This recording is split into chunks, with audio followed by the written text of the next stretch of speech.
A mezquita, como o concello arraiano que é, foi sempre lugar de paso cara a Portugal.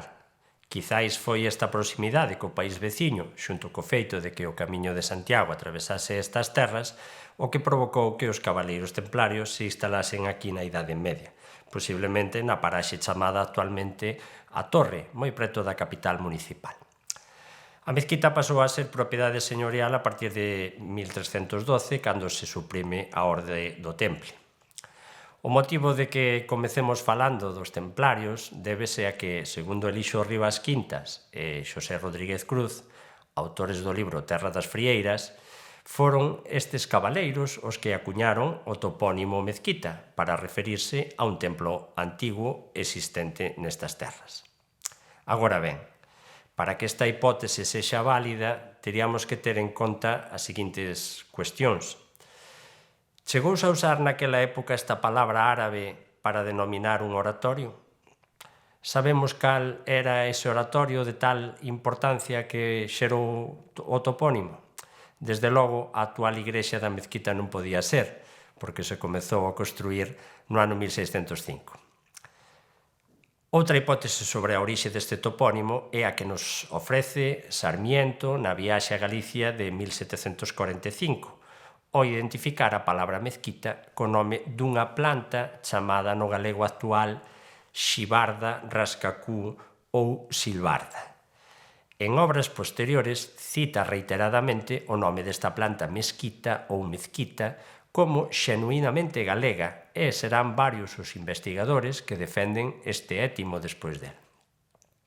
Ben, a dúbida que se nos presenta respecto desta hipótese é que non temos constancia do uso local desta palabra co significado vexetal nesta zona oriental de Galicia e tampouco atopamos documentación suficiente acerca da orixe do lugar, parroquia e concello da Mezquita que nos proxete luz sobre a etimoloxía deste nome. En Galicia atopamos tamén este topónimo no nome de dúas parroquias ourensás, San Vitoiro da Mezquita, no concello de Allariz, e San Pedro da Mezquita, no concello da Merca. Fora de Galicia hai mezquita en Zaragoza, Teruel, Salamanca e Cuenca.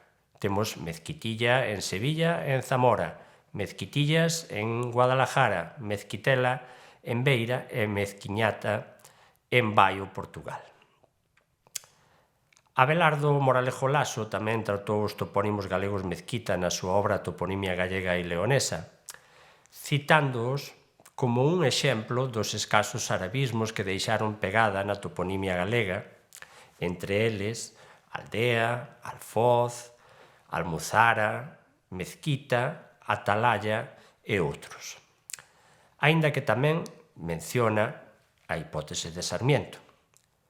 Finalmente, Gonzalo Navaza, nun artigo publicado nas actas do primeiro congreso Frei Martín Sarmiento, analiza todas estas teorías anteriores e contraponas os resultados obtidos tras consultar a documentación histórica existente sobre o San Pedro da Mezquita do concello da Merca. A conclusión a que chega contradirá a hipótese de Sarmiento. Ben, segundo as investigacións de Gonzalo Navaza, o nome actual desta parroquia aparece mencionado por primeira vez como Santo Petro de Mezquita nun documento do túmulo de Celanova do ano 989. Pero Navaza intúe que esta é a mesma parroquia que se cita en documentos anteriores co nome de San Petro de Clexiola. Isto leva a pensar que o nome desta parroquia deriva do arabismo mezquita, co significado de oratorio, pero non porque existise nese lugar un oratorio musulmán, senón por tratarse dunha denominación burlesca para o lugar chamado orixinariamente San Pedro de Eclesiola, xa que estas terras estiveran ocupadas por un home de armas chamado Sarracino que enviara ao rei.